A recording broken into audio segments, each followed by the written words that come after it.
al primero de los ponentes, don Higinio Junquera, que es presidente de Acción Católica, informático de profesión y que preside desde hace ya 6 años dicha entidad.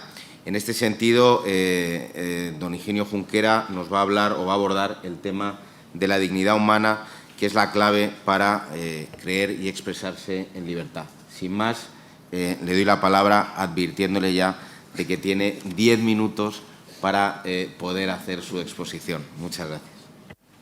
Bueno, intentaré ser lo más breve posible porque todos sabemos que el tiempo va muy ajustado. Bueno, en primer lugar, dar las gracias por la invitación para participar en este foro sobre libertad religiosa y libertad de expresión. Es una oportunidad de poder hablar y compartir reflexiones y experiencias sobre esta cuestión tan importante y en ocasiones y por desgracia tan delicada en la sociedad de hoy. El diálogo es siempre necesario y nos enriquece a todos, nos ayuda a acercarnos y a ponernos en la piel del otro, y eso siempre es bueno. El diálogo, aunque a veces no de frutos concretos e inmediatos, tiene grandes beneficios en el medio y largo plazo y yo así lo creo y así lo vivo en la tarea que llevo a cabo. Antes de empezar con la intervención, en el espacio de la mañana se me venían dos experiencias que yo he vivido o que vivo con intensidad, ¿no? Me estaba acordando de todos los cristianos de ciertas regiones ahora de Asia y de África que lo están pasando muy mal y que están muriendo a causa de su fe.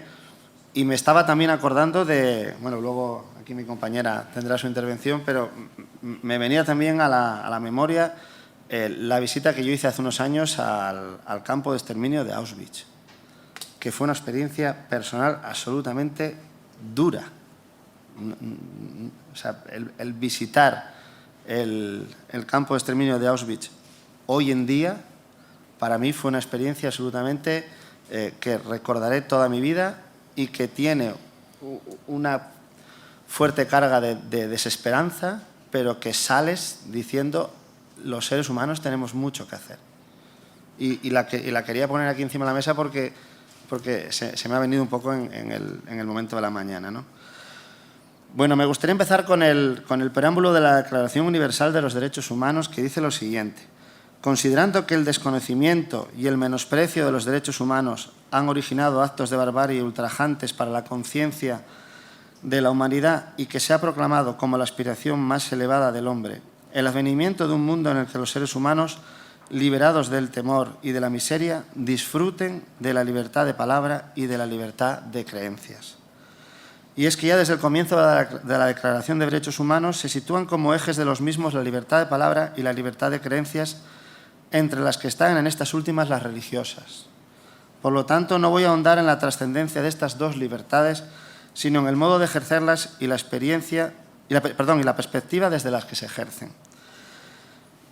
Vivimos, a mi juicio, en España en un contexto social, religioso, de opinión muy diferente al de hace unos años y al de hace incluso muy pocos años. Uno de los cambios más drásticos que se han producido es el de encontrarnos ante una realidad muy plural. Es una sociedad más diversa en la que nos podemos encontrar, entre comillas, de todo, con las luces y sombras que esto conlleva. Pero es un hecho innegable que las personas creen en cosas mucho más diversas de las que se creía hace unas décadas, las personas piensan de manera muy diferente, etc. Hasta las formas de expresión son muy diversas y novedosas, sobre todo, pero no solamente, con la aparición de la posibilidad de comunicarse a través de Internet en sus múltiples modalidades. Este contexto social nos exige a todos una mirada mucho más amplia, en la que debemos aprender a convivir en una realidad mucho más plural, dando lo mejor de nosotros para el bien común. Y en este sentido, el concepto de libertad se convierte en determinante.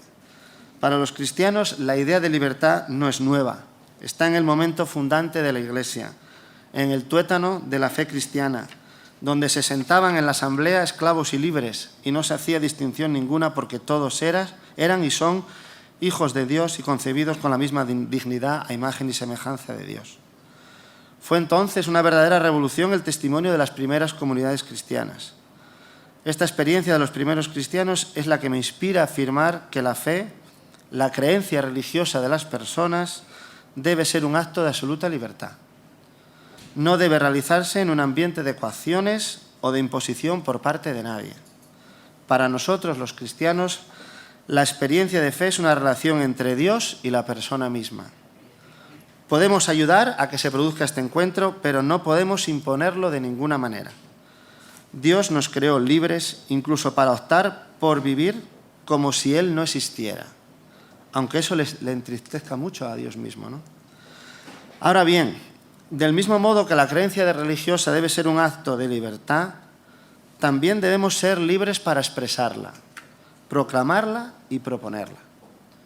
La evangelización, la propuesta de la fe cristiana a otras personas, es consustancial a la misma. Por lo tanto, la libertad para creer y libertad para proponer que otros crean. En este sentido, en ocasiones en este país hay sectores sociales que plantean que la fe debe reducirse a la esfera de lo privado, de la puerta de nuestras casas para adentro. Esta es una expresión de intolerancia que no debemos asumir.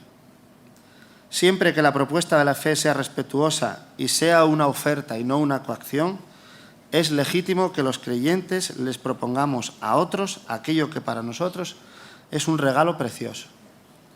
No podemos olvidar nunca que a las personas se las conquista con el diálogo y la propuesta, y no por imposiciones o por asaltos. De manera análoga sucede con la libertad de expresión. Es un derecho que los seres humanos, sin ningún género de dudas, debemos cuidar, promover y alentar. No solo como el derecho a decir lo que se quiera, sino como instrumento que pueda favorecer el diálogo entre todas las personas. Si hago uso de mi libertad de expresión para, entre comillas, desquitarme y no para tender puentes que puedan llevar a un entendimiento mutuo, es más fácil que pueda herir de forma injusta a otras personas con el uso de mi libertad para decir aquello que quiera. La libertad de expresión se cultiva no solo cuando ejercemos el derecho a hablar, sino cuando practicamos la escucha atenta de lo que los demás nos quieren decir. Y para escuchar atentamente al otro es necesario tener silencio exterior y, lo que es más difícil, interior. De lo contrario, el ruido de nuestros asuntos nos impedirá escuchar al otro, comprender lo que nos quiere decir, cuáles son las razones y las experiencias vitales por las que piensa y se expresa de una manera determinada.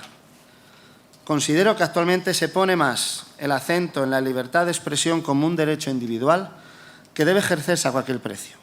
Y, sin embargo, no se promueve del mismo modo cualidades como la escucha y el diálogo tan necesarias en la sociedad actual. Considero que esta segunda faceta de la libertad de expresión presenta más lagunas que la primera. El individualismo de la sociedad en la que vivimos no ayuda a que seamos asertivos, a que estemos abiertos a lo que las personas de nuestro entorno nos puedan decir. En resumen, la libertad de expresión debe ejercerse con responsabilidad, no solo como un derecho individual y colectivo. La libertad de expresión no legitima la ofensa deliberada hacia el receptor del mensaje.